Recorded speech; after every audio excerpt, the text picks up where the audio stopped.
श्री राहुल गांधी जी।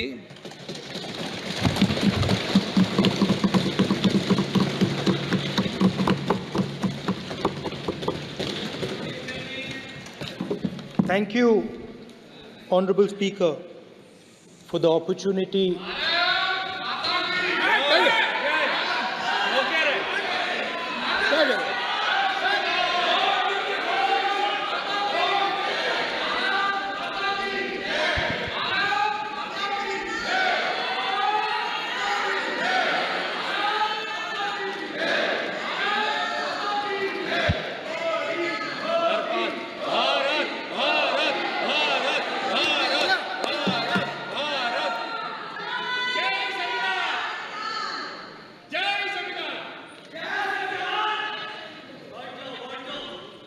जय संविधान।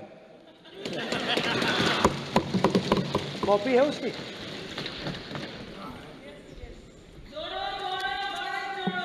जय संविधान। इसकी हमने रक्षा की है। देश ने मिलकर संविधान की रक्षा की है और अच्छा लग रहा है अब कि हर 2-3 मिनट बीजेपी के लोग संविधान संविधान संविधान संविधान कह रहे हैं।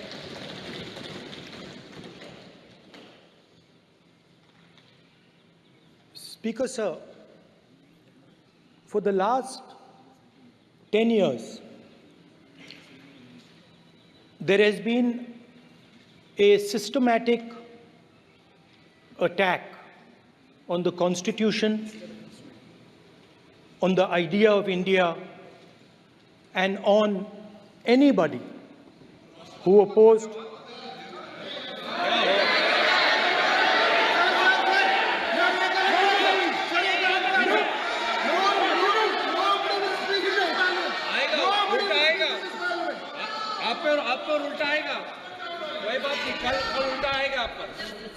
There has been just warming up right now. अभी वार्म अप हो रहा है। तो there was a systematic, full-scale assault on the idea of India, on the Constitution, and also on millions and millions of people who resisted the ideas being proposed by the BJP, who resisted the attack on the Constitution. Many of us personally were attacked. In fact, some of our leaders are still in jail. One of our leaders has just recently been released. Another one is still in jail. And not only the opposition, but anybody who resisted the idea of concentration of power, of concentration of wealth, of aggression on the poor, of aggression on Dalits, minorities, tribals, was crushed, violently crushed. People were put in jail, people were threatened, and I myself was attacked. Sir, ये संसद TV का नया format देखा है, आधा ये पहले हम देखा नहीं हमने।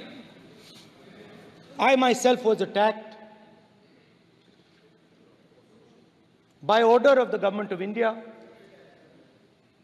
by order obviously of the Prime Minister of India. 20+ cases, 2-year jail sentence, my house taken away, no problem. Relentless attack in the media, 24/7, every single day, abuse, attack, abuse, attack. And then the most enjoyable and beautiful part of it, 55 hours of interrogation by the ED. No, which I really enjoyed. Because by the end of the interrogation, the officer off camera,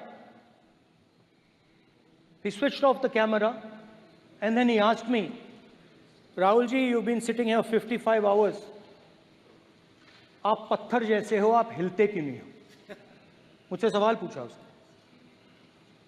तो जब ऐसा आक्रमण होता है, when there's an attack like this on you, you obviously need refuge, you need a place, or you need ideas that defend you. So today I want to start my speech by telling my friends in the BJP and the RSS about the ideas that we used, the entire opposition used, to defend the idea of India. Where these ideas come from and how they gave us the strength, all of us, anybody who opposed the regime, how they gave us the strength to fearlessly take any onslaught that was placed before us. So I'd like to start by showing an image of our refuge. Okay? Sir Shiv ji की photo नहीं दिखा सकते sir? एक minute माननीय सदस्य. Sir Shiv ji की photo मना है सर? एक मिनट. सर मना है तो रख देता हूं सर. नो, एक मिनट प्लीज. आपने सवाल उठाया, आपके माननीय सदस्यगण 353 का नियम बता रहे थे, 352 का नियम बताया. No, please no. आपने कहा इस नियम प्रक्रिया से सदन चलना चाहिए. नियम प्रक्रिया में कोई भी प्ले कार्ड, कोई भी चिन्ह को सदन में नहीं दिखाया जा सकता. आपने कहा नियम से, ऐसा नहीं है. माइक दीजिए सर. जी सर क्या इस हाउस में शिव जी की फोटो दिखाना मना है? माननीय सदस्य, आप बस ये बता दीजिए माननीय सदस्य सर, मना है या नहीं? कोई भी चित्र को दिखाने के तो शिव जी का चित्र नियम इस है. साधन, इस हाउस में दिखाना मना है? यहाँ पे दूसरी चीजों के चित्र दिखाए जा सकते हैं, मगर शिव जी का चित्र नहीं दिखा जा सकता. अगर मैं कह रहा हूं कि हमें इनसे प्रोटेक्शन मिली और मैं समझाना चाह रहा हूं कैसे प्रोटेक्शन मिली, आप मुझे चित्र नहीं दिखाने दे रहे हो. इसके बाद मेरे पास और चित्र हैं, मैं सब दिखाना चाहता था. स्पीकर सर, ये चित्र पूरे हिंदुस्तान के दिल में है. पूरा हिंदुस्तान इस चित्र को जानता है, समझता है. Everybody knows this image.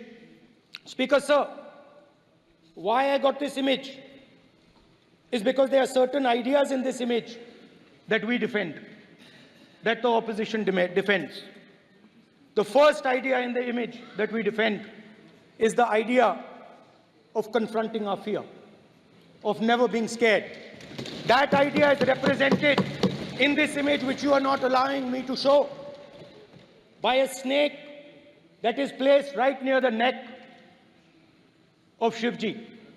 The idea behind that is never be scared of anything that you face. In fact, Shivji places death 1 inch from his neck.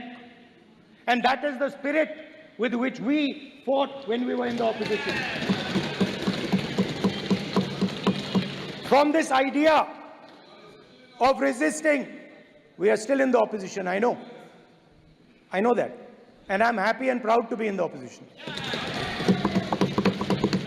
Because for us, there is more than power. There is truth. For you, there is only power. That is the only place you want to be. For us, there is truth. And this is a symbol of truth.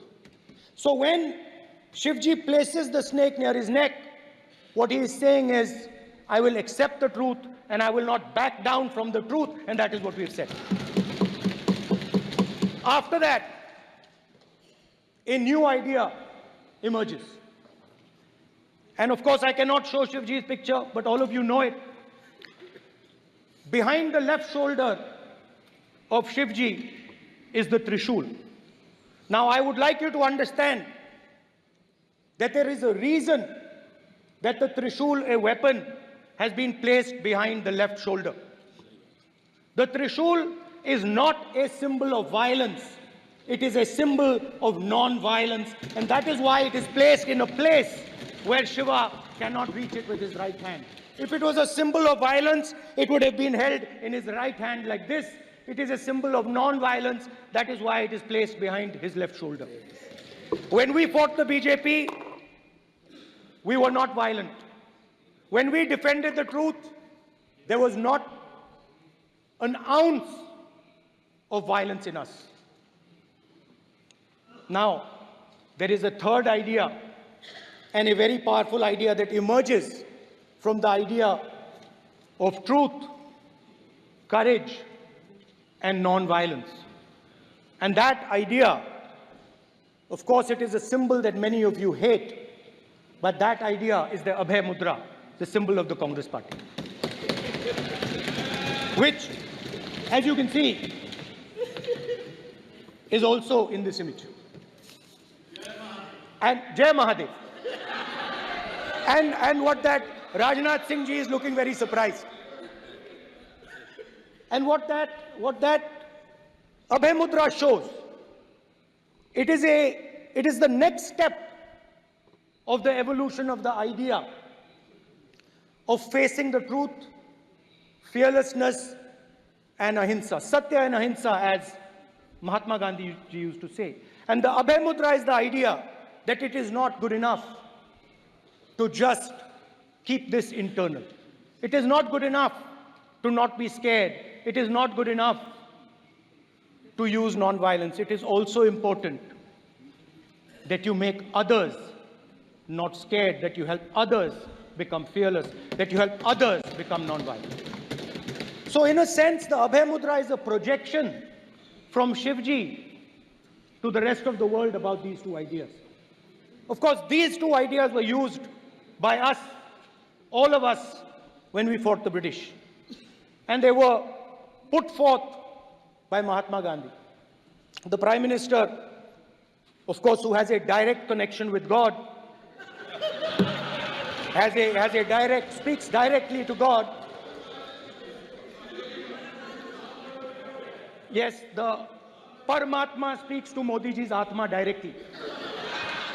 Unlike with all humans, we are all biological. We are born, we die, but the Prime Minister is a non-biological being. And the Prime Minister says Gandhi is dead. And Gandhi was revived by a movie. I mean, can you understand the ignorance? That Gandhi is dead and a movie revived the father of the nation. No, Gandhi is not dead. Gandhi is alive. Now, another very interesting thing I noticed. Hanji. That is not your problem. That is not your problem. It is not none of your business. It is not none of your business. And there's another thing I noticed. That it is not just one religion that talks about courage. In fact, all our religions talk about courage. So, here is the religion of Islam.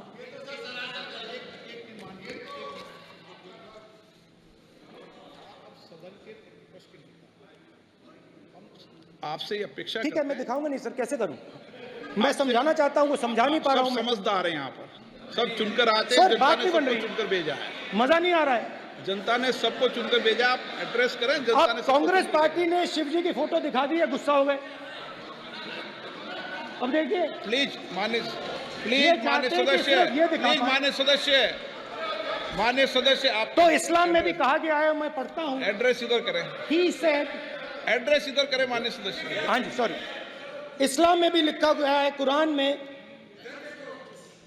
the prophet, peace be upon him, said, he, God said, have no fear, I am with you, hearing and seeing.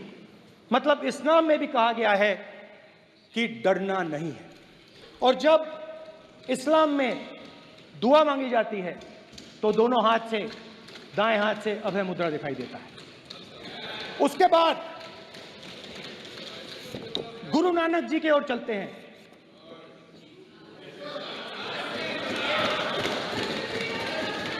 Waheguru ji की फतेह, वाहेगुरु जी का खालसा।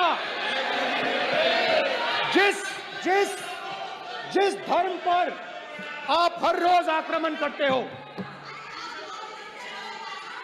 गुरु नानक जी जो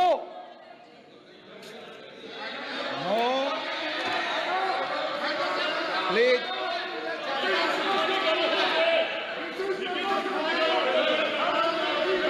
no, please please please please please माननीय सदस्य, please Guru Nanak ji please के माननीय चित्र में भी सदस्य, हम इनको इस तरीके से पूछते हैं, आप इस तरीके से टेबल पे मत रखो।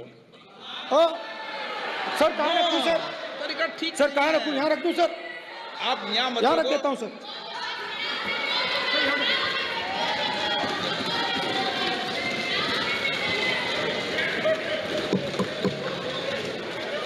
सर गुरु नानक जी के चित्र में भी आपको अभय मुद्रा दिखाई देगा। गुरु नानक जी भी कहते हैं कि डरो मत, डराओ मत। और पंजाब से गुरु नानक जी मेक्का तक गए, थाईलैंड तक गए, अफगानिस्तान गए, श्रीलंका गए, किसी से हिंसा नहीं की, अहिंसा की बात की, सत्य की बात की, और किसी को उन्होंने अपनी जिंदगी में नहीं डराया। उसके बाद जीसस क्राइस्ट की इमेज देखिए, उसमें भी आपको अभय मुद्रा दिखाई देगा। जीसस क्राइस्ट की इमेज में भी अभय मुद्रा, डरो मत, डराओ मत। और जीसस क्राइस्ट ने कहा कि अगर आपको कोई थप्पड़ मारता है तो दूसरा गाल दिखा दो। उसके बाद बुद्ध भगवान, अभय मुद्रा।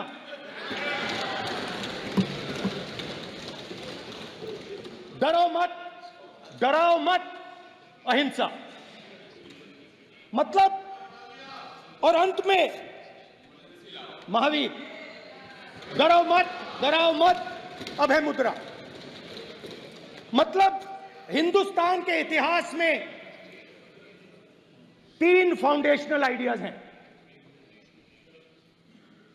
मोदी जी ने अपने भाषण में एक दिन कहा कि हिंदुस्तान ने किसी पर आक्रमण नहीं किया। उसका कारण है क्योंकि यह देश अहिंसा का देश है। यह देश डर का देश नहीं है। तो हमारे सारे के सारे महापुरुषों ने अहिंसा की बात की, डर मिटाने की बात की। डरो मत, डराओ मत, डरो मत, डराओ मत। और दूसरी तरफ शिव जी कहते हैं डरो मत, डराओ मत, अभय मुद्रा दिखाते हैं, अहिंसा की बात करते हैं, त्रिशूल को जमीन में गाड़ देते हैं।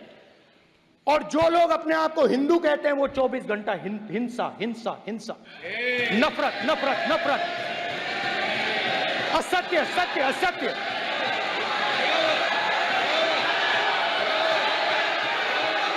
आप हिंदू हो ही नहीं।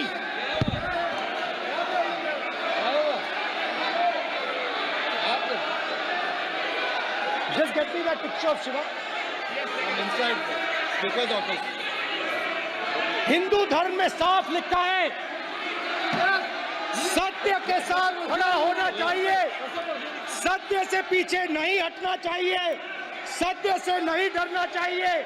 अहिंसा हमारा प्रतीक है। अभय मुद्रा ऐसे कीजिए, ऐसे कीजिए, अभय मुद्रा।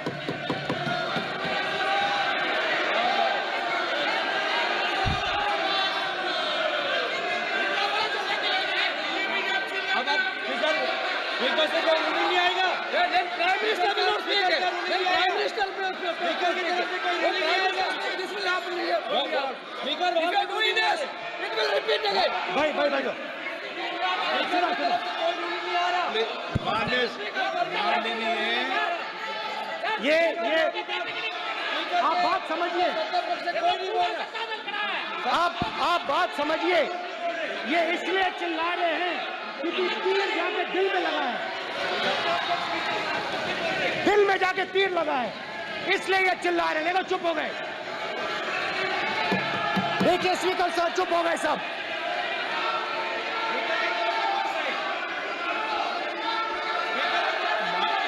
एक मिनट।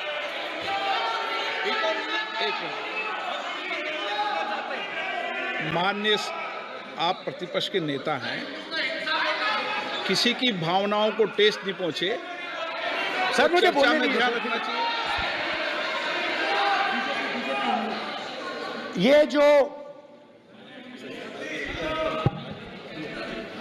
ये विषय बहुत गंभीर है, पूरे हिंदू समाज को हिंसक कहना ये गंभीर विषय है।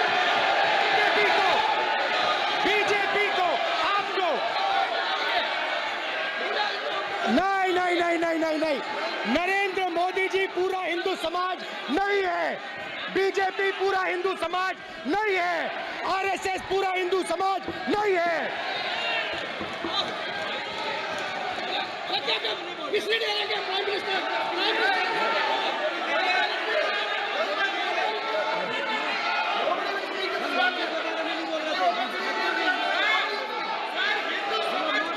भूपेंद्र यादव जी, ये ठेका नहीं है बीजेपी का। भूपेंद्र यादव जी बोलना चाहते हैं आप? ये सब हिंदू हैं यहाँ पे, ये सब हिंदू हैं। माननीय अध्यक्ष जी, प्रतिपक्ष के नेता आज पहली बार इस सदन को संबोधित कर रहे हैं। मैं दो नियम रूल 349 और रूल 352 के संबंध में आपका ध्यान आकर्षित करना चाहता हूं। सबसे पहले तो प्रतिपक्ष के नेता को बोलने का तरीका आना चाहिए। 349 जो 12 है वो स्पष्ट रूप से कहता है शैल नॉट सिट और stand with back toward the chair. वो लगातार आपकी तरफ पीठ करके खड़े हैं, नियमों के खिलाफ है, जो उनको शोभा नहीं देता। दूसरा अध्यक्ष महोदय, नहीं तो एड्रेस करके बोलो। दूसरा अध्यक्ष महोदय आर्टिकल रूल 352 रूल 2 ये कहता है make personal reference by way of making an allegation imputing a motive to or a questioning the बोना फाइडी। इन्होंने पूरे विपक्ष के सदस्यों पे नहीं बल्कि इससे बाहर जाकर पूरे एक हिंदू समाज के ऊपर एलिगेशन लगाया है। इनकी बोनाफाइड गलत है, इनके खड़े होने का तरीका गलत है। सदस्यों में तो लगाया ही है। माननीय अध्यक्ष जी,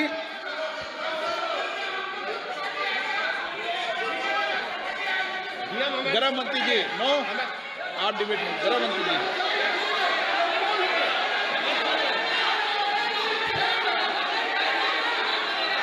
माननीय अध्यक्ष जी, शोर शराबा कर इतने बड़े वाकया को छिपाया नहीं जा सकता। विपक्ष के नेताजी ने कैटेगोरिकली कहा है कि जो अपने आप को हिंदू कहते हैं वो हिंसा करते हैं। मैं फिर से रिपीट करना चाहता हूं, उनका वाक्य था जो अपने आप को हिंदू कहते हैं वो हिंसा की बात करते हैं, हिंसा करते हैं। मान्यवर, इस देश में शायद इनको मालूम नहीं है, करोड़ों लोग अपने आप को गर्व से हिंदू कहते हैं, गर्व से हिंदू कहते हैं। क्या वो सभी लोग हिंसा की बात करते हैं, हिंसा करते हैं? हिंसा की भावना को हिंसा की भावना को किसी धर्म के साथ जोड़ना और इस सदन में और संवैधानिक पद पर बैठे हुए व्यक्ति ने, मैं मानता हूं मान्यवर, उन्होंने इसकी माफी मांगनी चाहिए। मान्यवर, मैं उनको एक गुजारिश भी करना चाहता हूं कि इस्लाम में अभय मुद्रा, इस पर इस्लाम के विद्वानों का मत एक बार वो ले ले। गुरु नानक साहब की अभय मुद्रा पर SGPC का मत वो ले ले। और मान्यवर, अभय की बात तो इनको करने का कोई अधिकार नहीं है। आपातकाल में पूरे देश को इन्होंने भयभीत करा है, लाखों लोगों को जेल में डाला। और आतंक, वैचारिक आतंक अगर कभी था, वैचारिक आतंक कभी था तो आपातकाल के वक्त था। और मान्यवर, दिल्ली में दिन दहाड़े हजारों सिख भाइयों का कत्लेआम उनके शासन में हुआ। आज वो भय की बात कर रहे हैं। मान्यवर, मेरा आपसे आग्रह है कि श्री राहुल गांधी, नेता प्रतिपक्ष, पहला भाषण होने के बावजूद माफी मांगनी चाहिए। न केवल सदन, पूरे देश की माफी मांगनी चाहिए।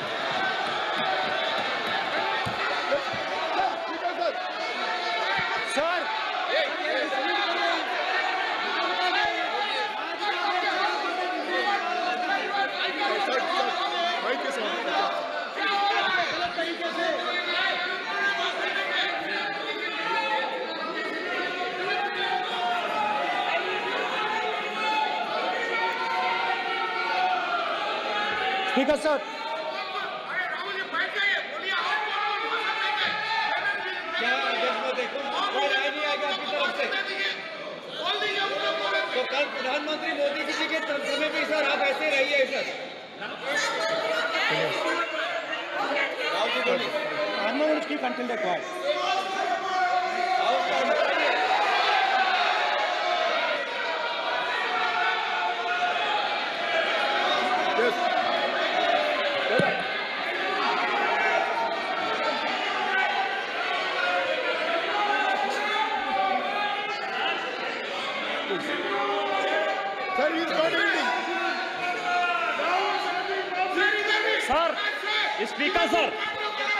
स्पीकर सर, ये संविधान की बात कर रहे हैं सर, और इसी संविधान का आर्टिकल 25 कहता है कि किसी भी धर्म के ऊपर कोई भी व्यक्ति किसी को हिंसावादी करार नहीं दे सकता है। और इन्होंने हिंदू का हिंसावादी कहा है सर, संविधान का इन्होंने अपमान किया है, संविधान की झूठी दुहाई दी है, इनको माफी मांगनी चाहिए सर। ये आर्टिकल 25 है सर संविधान का, सर इनको माफी मांगनी चाहिए। आर्टिकल 25 जो है संविधान, और ये देश संविधान से चलता है, ये पार्लियामेंट संविधान से चलता है सर, इनको माफी मांगनी चाहिए सर। ये संविधान से ऊपर नहीं है सर, कांग्रेस संविधान से ऊपर नहीं है। आर्टिकल 25, कल्याण बनर्जी जी बताए आर्टिकल 25 क्या था? आप उनको बताइए क्या आप लोग कहा, क्या पार्लियामेंट का आप लोग का है, आप लोग का जमींदारी है क्या? क्या समझते हो? पार्लियामेंट का आप लोग का जमींदारी है क्या? जमींदारी बिठा दी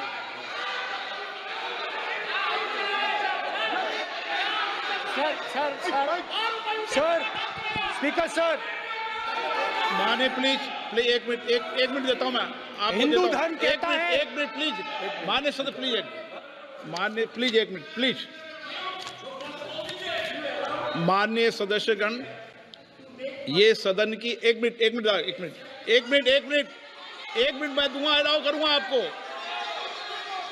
माननीय सदस्यगण, इस सदन की एक गरिमा रही है और हमें संवाद चर्चा करते समय इस सदन की गरिमा को रखना चाहिए। और ऐसी कोई भी आपत्तिजनक बात जो पूरे समाज के पर विषय हो, कम से कम प्रतिपक्ष के नेता को बोलते समय ध्यान रखना चाहिए। मैं इसको सीरियस तरीके से देखूंगा।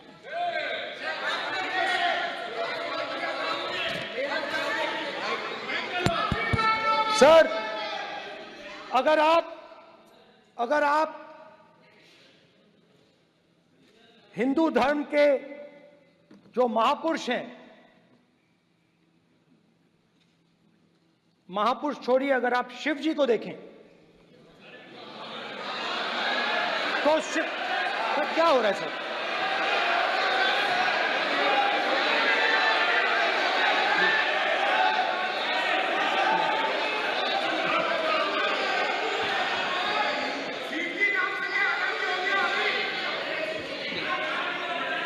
अगर आप शिव जी को देखें तो उनकी इमेज से आपको पता लगता है कि हिंदू डर नहीं फैला सकता, हिंदू हिंसा नहीं फैला सकता, हिंदू नफरत नहीं फैला सकता। और बीजेपी 24 घंटा नफरत, हिंसा, नफरत, हिंसा, नफरत, हिंसा।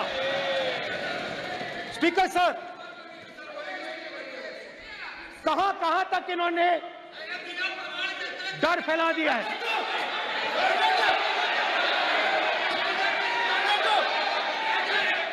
प्लीज सर, कहां तक इन लोगों ने डर फैला दिया? मैं आपको अयोध्या से शुरू करता हूं। सर नमस्कार। शाबाश। अयोध्या ने आपको मैसेज भेजा, अयोध्या ने राम भगवान। मेरा व्यवस्था का सवाल है।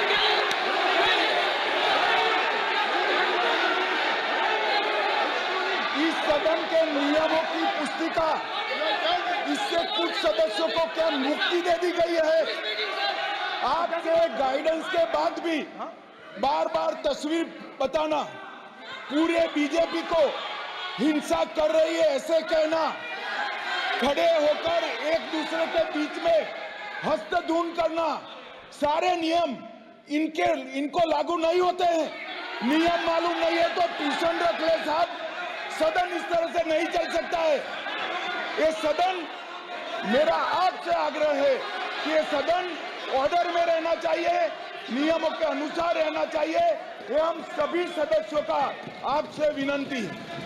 स्पीकर सर, एक मिनट प्लीज। माननीय सदस्यगण, आप ही किताब राम बताओ। भगवान की जन्मभूमि तो ने, अपेक्षा करता हूं कि अपन इसके नियम प्रक्रिया चले। नो, सब चले। नो, आपने बताया था नियम। नो,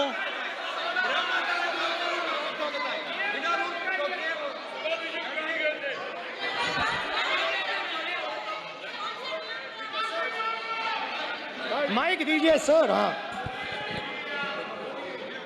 सर, मेरा सवाल है सर, इस माइक का कंट्रोलर किसके हाथ में? प्लीज बैठिए सर ये प्लीज, माने बैठिए प्लीज।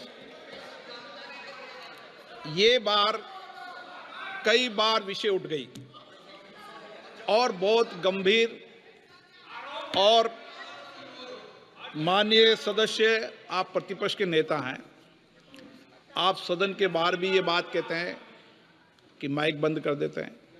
मैंने कई बार आग्रहपूर्वक किया कि आसन पर इस तरीके का आरोप नहीं लगाएं। नो प्लीज, बात सुनिए। आसन पर सभी दल के, प्लीज, आसन पर सभी दल के लोग बैठते हैं और सभी दल के लोग सभापति तालिका पे हैं, और सब जानते हैं कि एक व्यवस्था होती है, जिस भी माननीय सदस्यों को आग्रह किया जाता है बोलने का वो बोला जाता है, और जिसको आग्रह नहीं किया जाता उसका माइक चालू नहीं होता। आप बोलने के लिए खड़े, आपका माइक कभी बंद नहीं हुआ, कभी बंद नहीं हुआ। आप अगर आसन में जो भी विराज रहे हैं वो अगर आपका नाम नहीं पुकारते हैं तब माइक चालू नहीं होता। ये व्यवस्था हमेशा इस सदन की रही है, पुराने में भी और नए में भी। कभी आसन पे व्यक्ति पर माइक का कंट्रोल नहीं होता। दूसरा, माननीय प्रतिपक्ष के आप नेता हैं और आपसे ये अपेक्षा की जाती है कि आप लोकसभा की प्रक्रिया का संचार नियम का पालन करें, संविधान की जो व्यवस्थाएं दे रखी है उसकी पालन करें, और सदन में बोलते समय किसी भी धर्म को के ऊपर ऐसा आक्षेप नहीं करें जिससे पूरे देश के अंदर विषय पैदा हो। यह आपसे अपेक्षा की जाती है। सर, मैं बिल्कुल आपकी रिस्पेक्ट करता हूं स्पीकर सर, मगर मेरे भाषण के बीच में सच्चाई ये है कि माइक ऑफ हो जाता है। मैं क्या करूं, हो जाता है वो। अब आपने देखा मैंने अयोध्या शब्द यूज किया और माइक ऑफ हो गया। नो,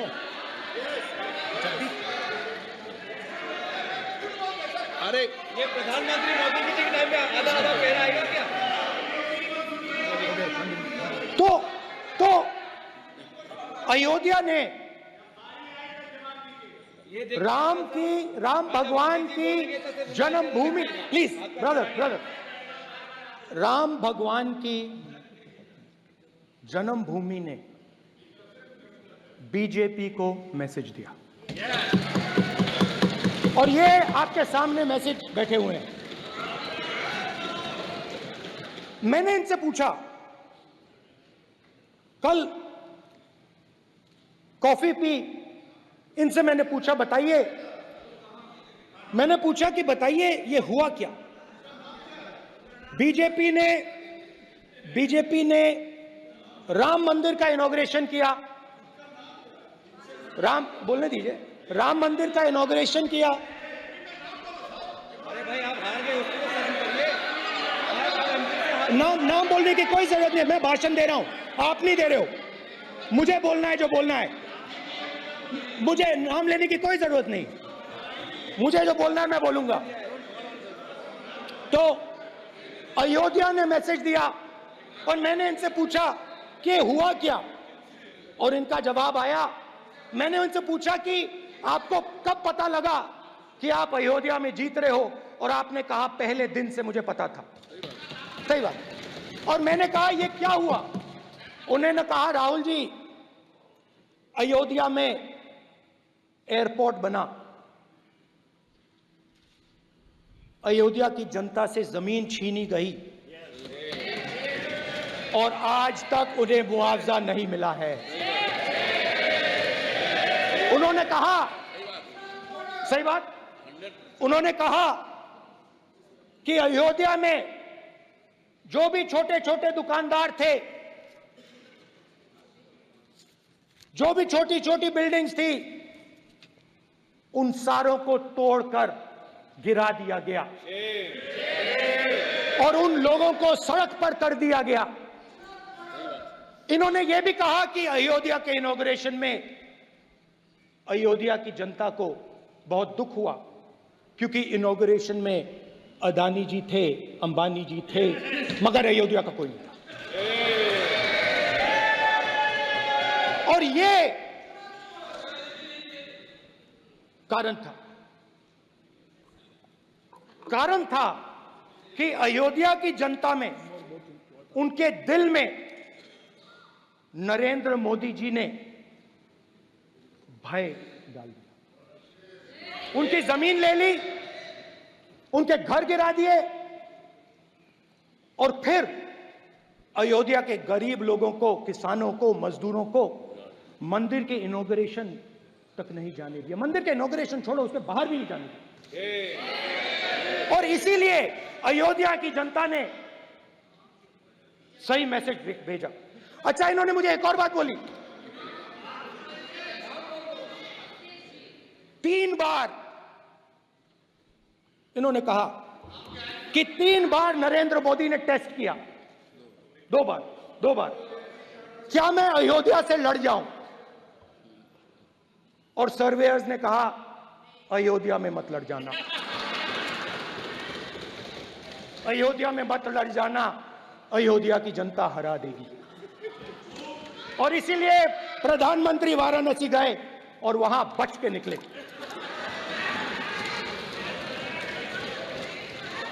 तो अयोध्या की जनता को डराया, पूरे देश को डरा दिया। मैं आपको बताता हूं, आज सुबह में आया, राजनाथ सिंह जी ने मुस्कुरा के मुझे नमस्ते की और मोदी जी बैठे हैं, मुस्कुराहट नहीं, सीरियस, नमस्ते भी नहीं करते। कहीं मोदी जी ना देख लें, प्रॉब्लम हो जाएगी। वही कहानी गडकरी जी की है, सच्चाई है। अरे भाई, अयोध्या की जनता को छोड़ो, ये तो बीजेपी वालों को डराते हैं।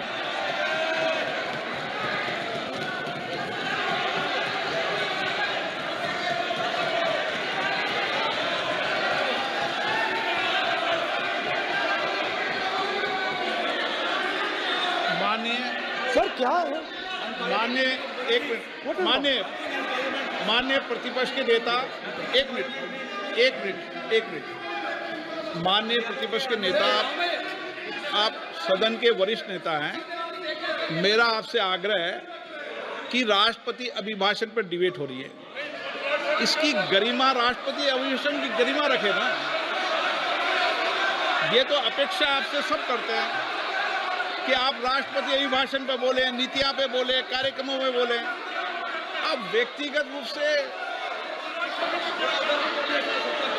नहीं, अगर आप ये उचित मानते हैं क्या? स्पीकर सर, ये उचित है?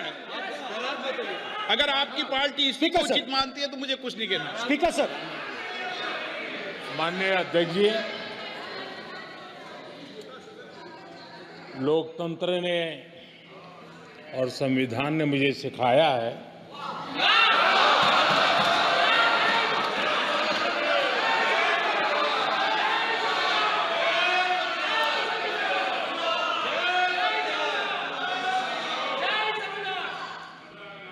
कि मुझे विपक्ष के नेता को गंभीरता से लेना चाहिए।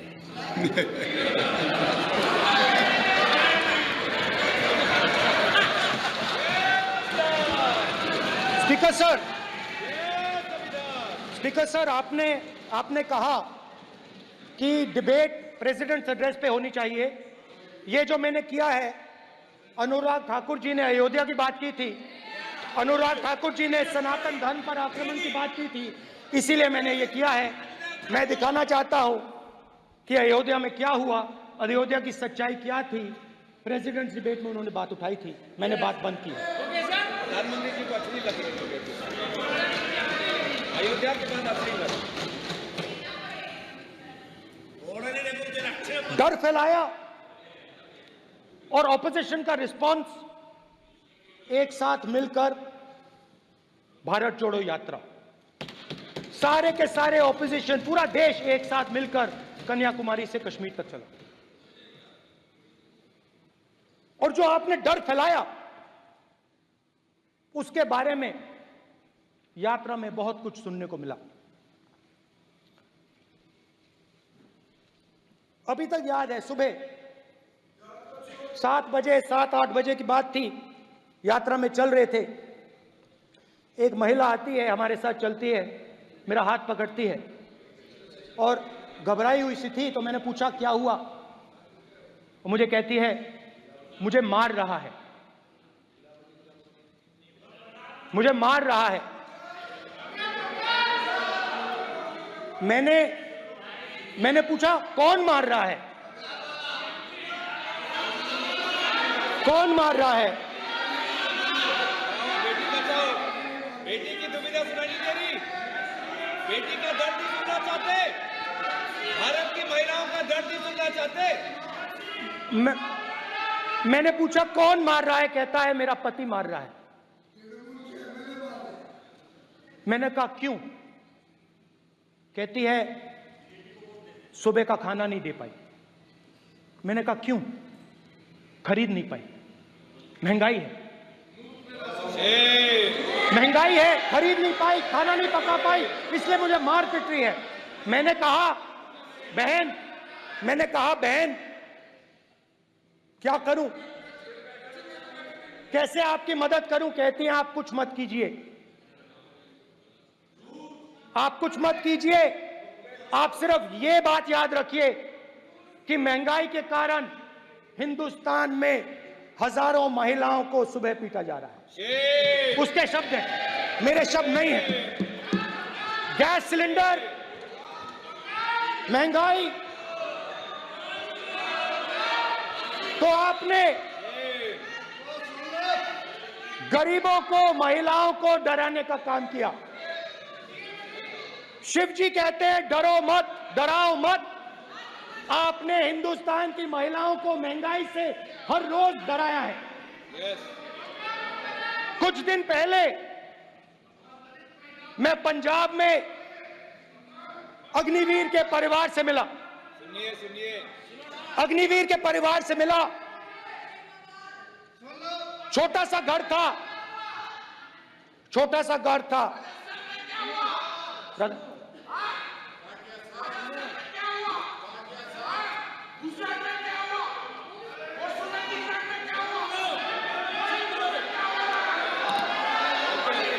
ठीक है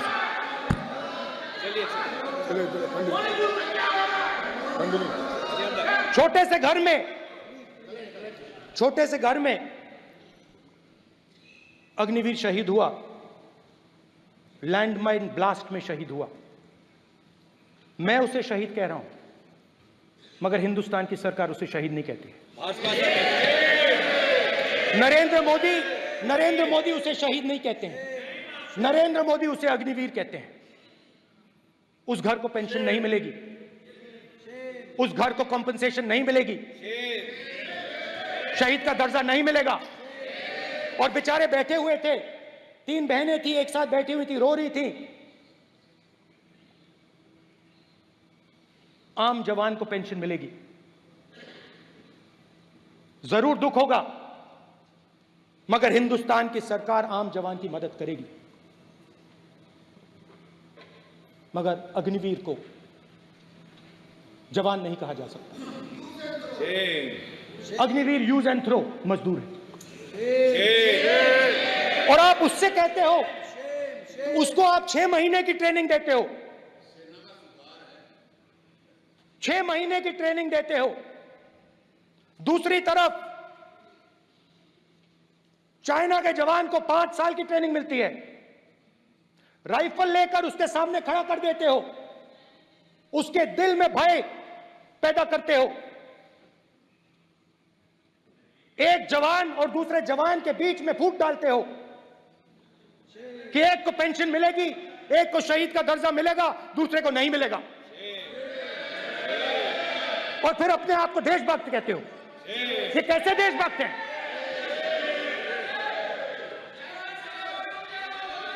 फिल्म स्टार जैसी फोटो थी उस लड़के की, फिल्म स्टार, बॉलीवुड स्टार की फोटो थी। मैं सोच रहा था, देखो इस युवा ने जान दी। स्पीकर सर,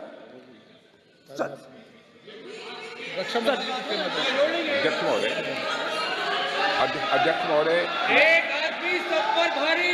अध्यक्ष महोदय, मैं नेता प्रतिपक्ष से अनुरोध करना चाहूंगा, गलत बयानी करके सदन को गुमराह करने की कोशिश गलत नहीं है सर, गलत नहीं है सर, कर देना चाहता हूं कि युद्ध के दौरान अथवा सेवाओं की सुरक्षा के दौरान यदि हमारा कोई अग्निवीर का जवान शहीद होता है तो उसके 1 करोड़ रुपए की धनराशि सहायता के रूप में उसके परिवार को मुहैया कराई जाती है। इस प्रकार की गलत बयानी से सभी को गुमराह करने की कोशिश नहीं की जानी चाहिए। संसद महोदय, अध्यक्ष। ठीक है सर। स्पीकर सर देखिए, स्पीकर सर देखिए,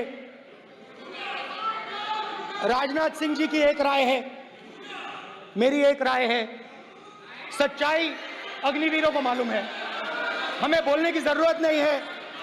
अग्निवीर को किस चीज का सामना करना पड़ता है, शहीद का दर्जा मिलता है या नहीं मिलता है, कॉम्पनसेशन मिलता है नहीं मिलता है, पेंशन मिलती है नहीं मिलती है, वो उसको मालूम है। पॉइंट ऑफ ऑर्डर है मान्यवर। अब सदन के सामने 2 स्टेटमेंट हुए, एक हुआ विपक्ष के नेता का, दूसरा हुआ माननीय राजनाथ सिंह जी का, रक्षा मंत्री जी का। ये कहते हैं कि 1 करोड़ रुपया नहीं मिलता है। श्री राजनाथ सिंह ने अधिकृत रूप से कहा कि मारे जाने वाले अग्निवीर को जो शहीद होता है उसको 1 करोड़ रुपया मिलता है। उनको फैक्चुअल पोजीशन सदन पर रखनी चाहिए मान्यवर। ये सदन झूठ बोलने की जगह नहीं है मान्यवर, यह सच बोलना चाहिए। और अगर ये नहीं रखते हैं तो उनको ये सत्यापन नहीं करते अपने स्टेटमेंट का, तो उनको सदन और देश से और अग्निवीरों से माफी मांगनी चाहिए माननीय।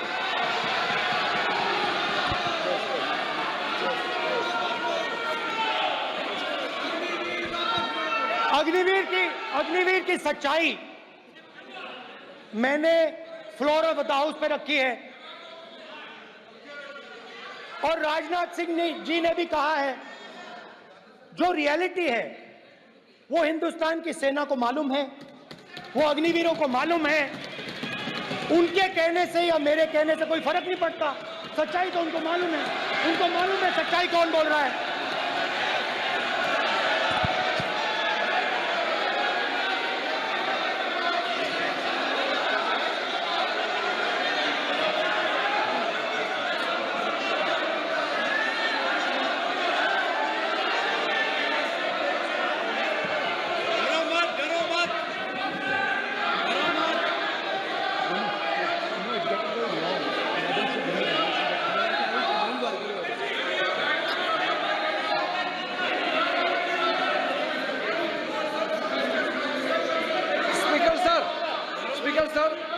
अभी मेरा छोटा सा अनुरोध है, क्योंकि सर ये विषय गंभीर है और अभी माननीय गृह मंत्री जी ने जो बात रखे हैं कि 2 स्टेटमेंट जो रक्षा मंत्री जी ने बताया सदन को और माननीय विपक्ष के नेता राहुल गांधी जी ने जो स्टेटमेंट रखा है, इसमें इन्होंने जो कहा है कि रक्षा मंत्री बोलने से क्या फर्क पड़ता है, इतना हल्का फुल्का कैसे स्टेटमेंट दे सकता है लीडर ऑफ अपोजिशन।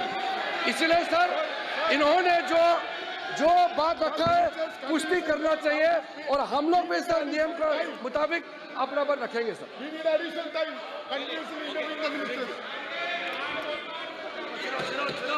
और स्पीकर सर स्पीकर सर, देश की सेना जानती है, पूरा देश जानता है कि अग्निवीर स्कीम सेना का स्कीम नहीं है, पीएमओ का स्कीम है। और पूरी सेना जानती है कि स्कीम प्राइम मिनिस्टर का ब्रेन चाइल्ड था, स्कीम सेना का ब्रेन चाइल्ड नहीं था। जैसे नोटबंदी की गई वैसे ही आर्बिट्री तरीके से। अध्यक्ष महोदय,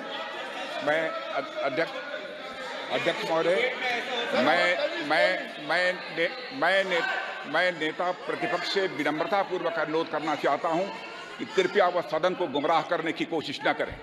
अग्निवीर योजना के संबंध में बहुत सारे लोगों से 158 ऑर्गेनाइजेशन के साथ सीधा संवाद स्थापित हुआ है, उनके सुझाव लिए गए हैं, तब यह अग्निवीर योजना लाई गई है और बहुत सोच समझकर यह योजना लाई गई है। और मैं यह भी स्पष्ट कर देना चाहता हूं, इस प्रकार की योजनाएं दुनिया के कई देशों में है, यूएस में है, यूके में है, वहां पर किसी को कोई किसी प्रकार की आपत्ति नहीं है। अब बिना अग्निवीर योजना के बारे में समझे, बिना उस संबंध में कोई पूरी जानकारी हासिल किए इस तरीके से सदन को गुमराह करना, इसे कदापि उचित नहीं ठहराया जा सकता। महोदय, मैं तो आपसे यह अनुरोध करूंगा, इसे सदन की कार्रवाई से बाहर निकाला जाना चाहिए। आपको देखिए, सिंपल सी बात है स्पीकर सर, इनको अग्निवीर अच्छा लगता है, आप उसको रखिए, हम उसको बदल देंगे, हटा देंगे। सिंपल सी बात है, हमारी सरकार आएगी, अग्निवीर को हम हटा देंगे, क्योंकि हम सोचते हैं कि अग्निवीर सेना के खिलाफ है, जवानों के खिलाफ है, देशभक्तों के खिलाफ स्कीम है। हम इस स्कीम को नहीं चाहते।